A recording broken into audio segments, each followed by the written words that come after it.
To tell my son he nearly never existed. Really awkward now. Hi guys, we're here to do a quick athletic style warm-up with my boyfriend Christian. Hey. This is the warm-up that he does before pretty much every training session. So just for a bit of context, Christian, my boyfriend, is actually a decathlete, meaning that he does 10 different track and field events, so he trains almost every day, and he is currently ranked 6th in Australia. So I'm going to be going through it with him, and you guys can follow along if you like. So without further ado, let's get into it.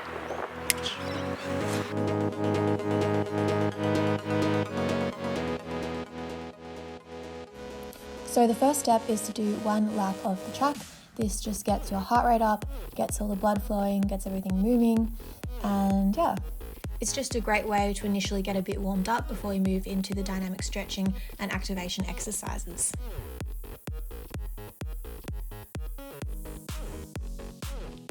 Cool, so the next bit is just dynamic stretching and activation really. So starting with some lunges, working hips, glutes, quads, pretty much everything. And also your core because you're twisting. It's really a full body activation exercise. Just a good little warm up. And you want to not have your knee go too far over your toes. Which I think mine does sometimes.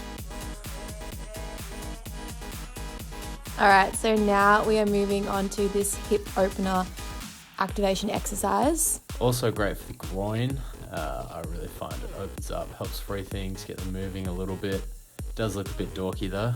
Yeah, and then you have to swap to do the other side as well. I usually aim for about 10 each side. I think I do 9 because that's roughly 10 meters.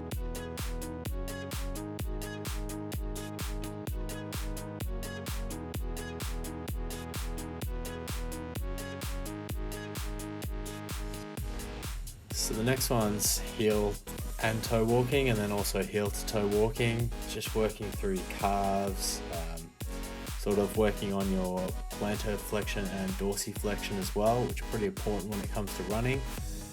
So you start walking on your heels for how many steps? About 10 steps. And then I usually do about 10 meters each, and then I get about 20 in that time. Okay, so about 20 on your heels and then 20 on your toes. And then you move to what we're doing now, which is heel to the toe. Which will give you about 10.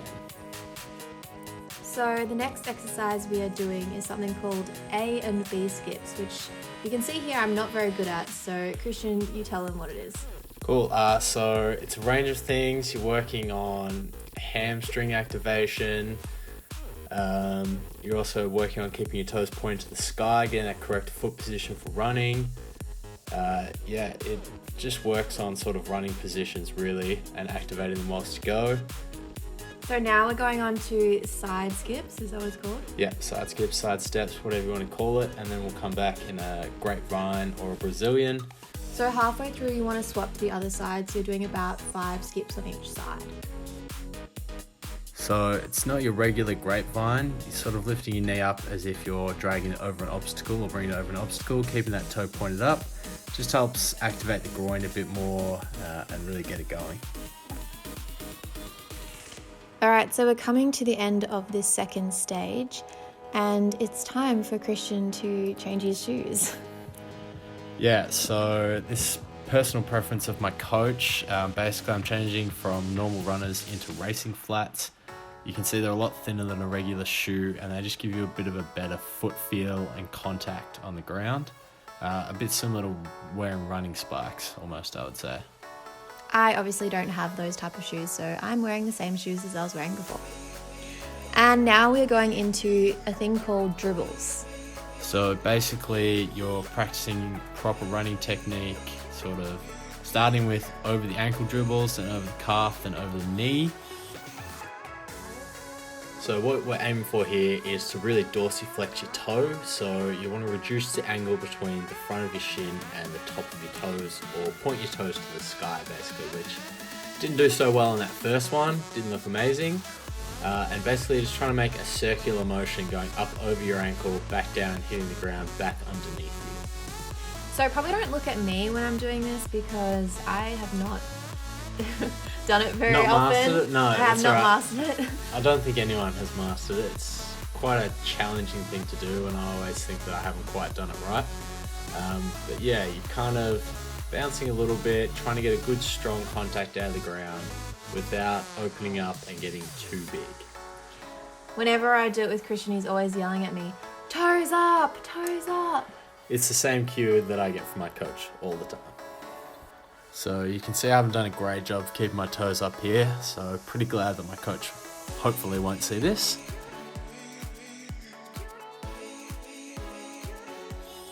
So as a general rule, I do 2 over the ankle, 2 over the calf, 2 over the knee. Sometimes I might do more if I'm not feeling quite warm enough yet, or if I want to do less because I'm feeling warm enough already, I can do that as well. But yeah, 2 is usually a good number to do over each because it takes a bit of time. So this time we did 2 over the ankle, 2 over the shin, and 1 over the knee. Yeah, 1 over the knee each, I think we ended up doing. Yeah, and then we saw that the straight, people had gone away from the straight, so we could go and use that area, and we decided to use it to do a run through. Yeah, so normally we do a few run throughs before we start competing, training, all those sorts of things.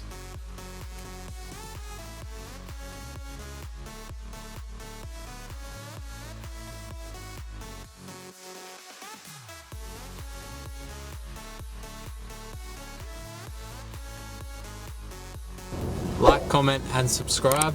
Let us know if you tried it out. We'd love to know how you went, and see you later. See you in the next video. Bye.